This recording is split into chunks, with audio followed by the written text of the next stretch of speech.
Good morning, student. Today, in continuation of the same chapter, delegated legislation, today we will discuss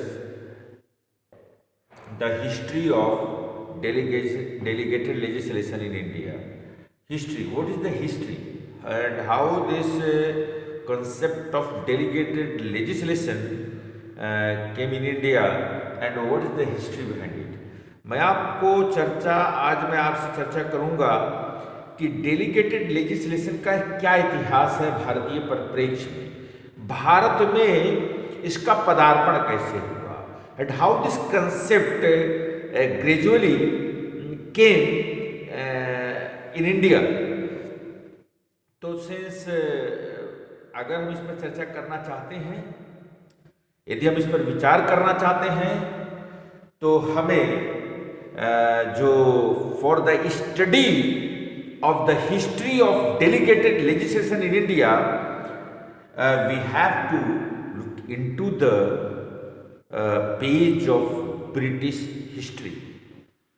हमें British history के इतिहास को थोड़ा सा जानना और समझना पड़ेगा। ब्रिटिश हिस्ट्री के इतिहास को जब हम जानेंगे तो हमें एहसास होगा कि ब्रिटिश के दौर से ही यह धीरे धीरे ग्रेजुअली यह डेलीगेटेड लेजिस्लेशन कंसेप्ट जो है वो इंडिया में अपना स्थान बनाया। तो for the understand for the clear concept of the history of delegated legislation in India we can classify the periods in the three phases. In three phases, we can. In the three phases,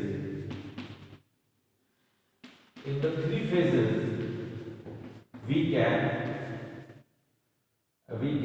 study.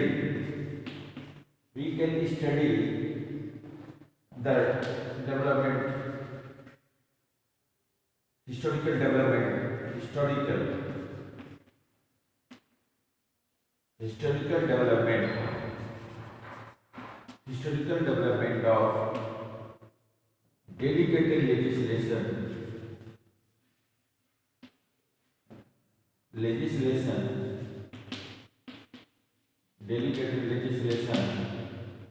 in India। मैं इसको तीन भागों में विभाजित कर सकता हूँ। Number one क्या है? 1930 जो 1915 प्री 1950 पीरियड और चार्टर ऑफ 1833 चार्टर ऑफ 1833 1915 के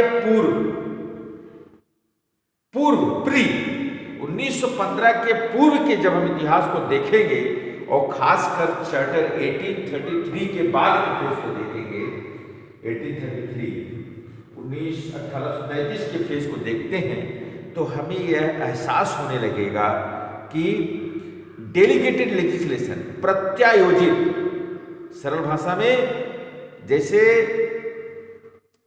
अपना काम नियम बनाते हुए किसी को अंतरण कर देना ही डेलीगेटेड लेजिस्लेशन है। जैसे कानून बनाने का ताकत विधायिका को है, लेकिन जब एक्सेस लेजिस्लेटिव वर्क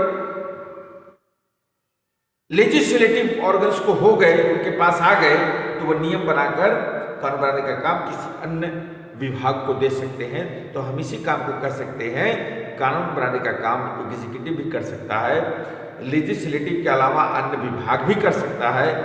लेजिस्लेटिव कानून बनाकर विषय वस्तु का चयन करते हुए उसको किसी अन्य विभाग को दे सकता है। जब अन्य विभाग कानून बनाएगा उस विषय को लेकर, तो हम कहेंगे कि वह डेलीगेटेड लेजिस्लेशन की ताकत के तहत वो कानून बना रहा है। डेलीगेटेड लेजिस्लेशन यही है। तो नंबर वन है प्री 1915 पीरियड और charter of 1833। Number 2, from Charter 1832 to from Charter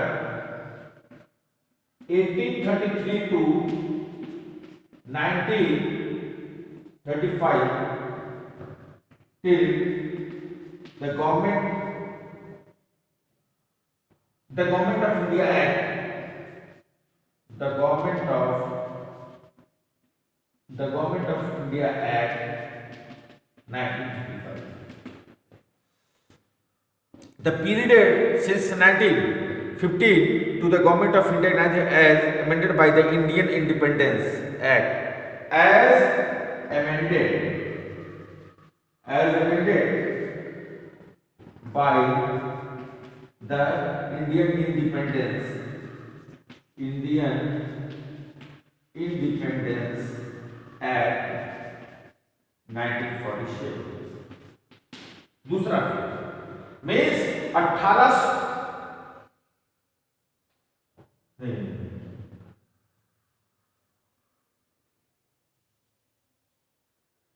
charter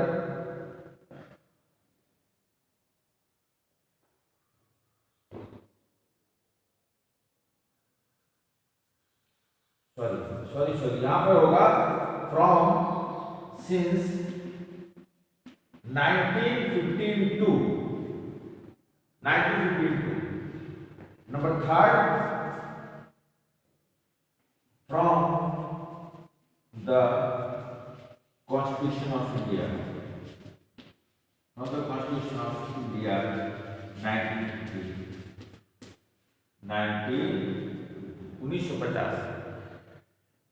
since the introduction of the Constitution. इसका मतलब यह है कि हम जो हिस्ट्री है of delegated legislation in India का है उसको हम 3 भागों में विभाजित कर सकते हैं। पहला है 1833 से लेकर 1915 तक का फेज, चार्टर ऑफ 1832 टू 1915। दूसरा फेज है since 1950 to 1935 the Government of India Act 1935 and as amended in the 1947 by Indian Independence Act 1947. And the third important phase is the making of the Constitution of India 1950 till date. ये 3 फेजों में हम delegated legislation को देख सकते हैं। आप क्या इसमें देखेंगे, जब 1915 1833 से लेकर 1915 के फेज को जब आप देखेंगे उसमें एक चीज आप देखेंगे कि जो लेजिस्लेटिव पावर्स हुआ करता था वो गवर्नर जनरल काउंसिल के पास हुआ करता था। जो लेजिस्लेटिव पावर जो था वो गवर्नर जनरल काउंसिल के पास हुआ, गवर्नर जनरल इन काउंसिल के पास हुआ करता था। और गवर्नर जनरल काउंसिल में कानून बनाते थे और साथ ही साथ वह एग्जीक्यूटिव वह क्रियान्वयन का भी काम करते थे। As well as he is also considered as the executive head and there are many laws during the period of 1832 to 1950, many acts, many ordinances, many law have been framed in which the lawmaking process has been delegated to the one authority. The executive body is gradually started to make the law.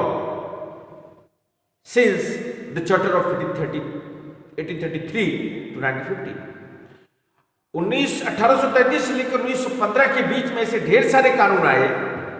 उस कानून के माध्यम से प्रत्यायोजन का विधायन जो है means कानून बनाने का काम जिस विभाग को था वह काम किसी अन्य को दिया गया कानून बनाकर, कार्यपालिका को भी कानून बनाने का दायित्व दिया गया। तो इस तरह का काम प्रारंभ होता है और जिसके माध्यम से धीरे धीरे, जैसा कि हम सभी जानते हैं कि ईस्ट इंडिया कंपनी भारत में व्यापार करने आई थी और चार्टर ऑफ 1833 के माध्यम से ही वह प्रशासनिक कार्य को प्रारंभ करती है। और इसी के तहत गवर्नर जनरल इन काउंसिल को लेजिस्लेटिव हेड बनाया जाता है, एग्जीक्यूटिव हेड बनाया जाता है। और governor general in council has got so many powers that he can make law, he can delegate his power to other authority. So easily we can say that from 1833 to 1950 this concept of delegated legislation is gradually got a, we can say, a rhythm, or we can say some rapid position in India. And then after the phase 1950, the second point is 1950, 1952, 1935. It is also a very crucial phase. 1950 Crown is considered as the legislative authority, Crown.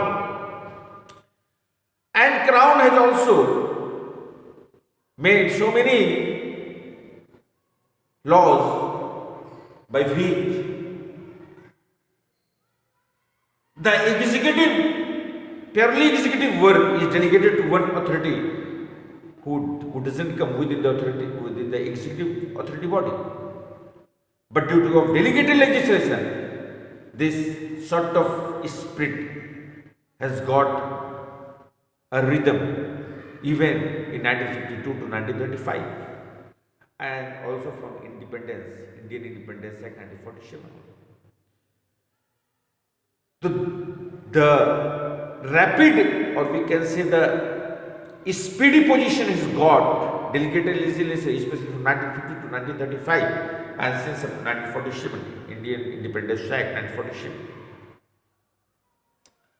1915 से लेकर 1935 तो विशेष तौर से भारतीय स्वतंत्रता अधिनियम 1947 के बीच इस चीज़ को और भी रिदम दिया गया और भी गति दी गई।